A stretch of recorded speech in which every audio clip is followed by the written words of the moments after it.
Dumadaing na ang ilang benepisyaryo ng Pantawid Pamilya Pilipino Program o 4Ps dahil umano sa mabagal at hindi regular na pamahagi ng ayuda ng pamahalaan.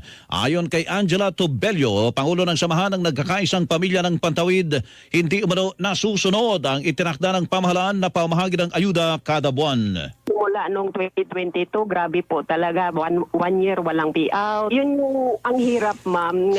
Dahil nga nung usuan, talaga nangungutang kami para doon sa mga ng mga anak namin, mga gamit. Sinabi pa ni Tobello na hindi sapat ang ayuda sa ilalim ng programa dahil sa walang prenong pagtaas ng presyo ng mga bilihin.